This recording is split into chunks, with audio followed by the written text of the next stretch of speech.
Minister, I'd like to start off by saying that I'm happy to see that this bill is coming forward. I think, again, it has a lot to do with the progress that you've made as a new minister. But when we're talking here about agriculture and farming, we're often limited in what we can say and what we can do within the parameters of EU rules and regulations, often to the detriment of farming communities. But this time, when it comes to the Fair Deal scheme, we can't blame others or pass the buck with regard to the treatment of farmers.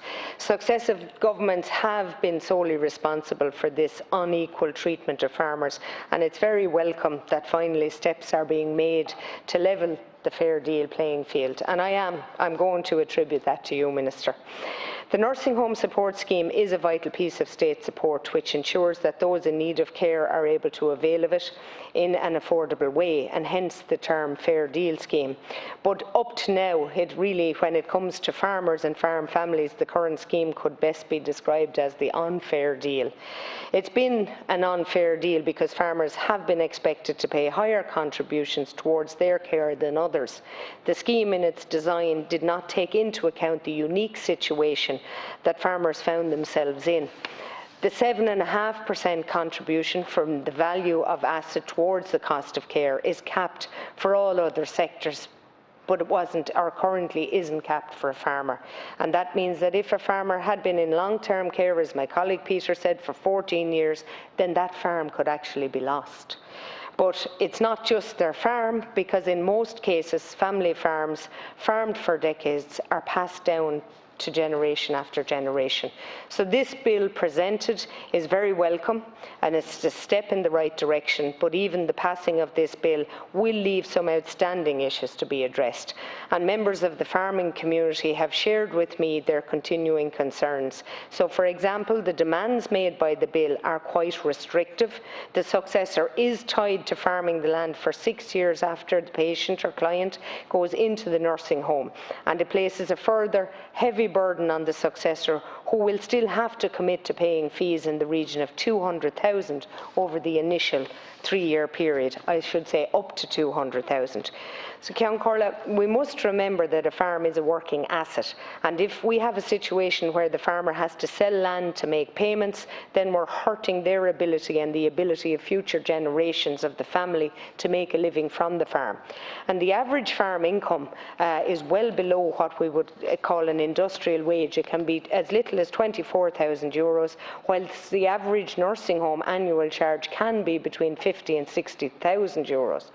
Farms will be mortgaged in order to be able to meet care payments, and this will restrict the farmer's ability to borrow money for farm development or for the purchase of machinery and other related capital expenditure necessary for progress to be made on the farm.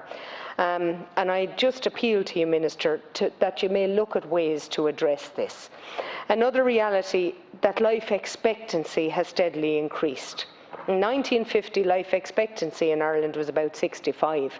Now, thankfully, it is 82 or thereabouts. That's the average life expectancy, and projected to continue rising. So it stands to reason that as people are more likely to live for longer, the average time spent in long-term care is also likely to increase.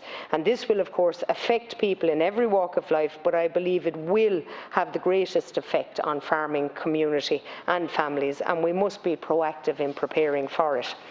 I will be supporting the bill, as it is a step in the right direction, and it will make a positive difference to farmers and farm families who find themselves in these situations. But I do hope that the government can take on board the issues I've raised and have been raised with me by the farming community, and take the steps necessary to solve the problems. Again, Ceann Comhairle, I would like to acknowledge Alice Doyle's input with me from the IFA in Wexford. Also the nursing staff in our nursing homes, whom I know have been under severe pressure because of COVID, just like all the frontline staff, and have done, in most cases, a very, very stellar job. But I do want to, lastly, Minister, I just want to endorse the point that there are many small nursing homes, and it counters on what Sean Kenny had to say in relation to how bed funding is allocated to different nursing homes. It's a significant issue in Wexford.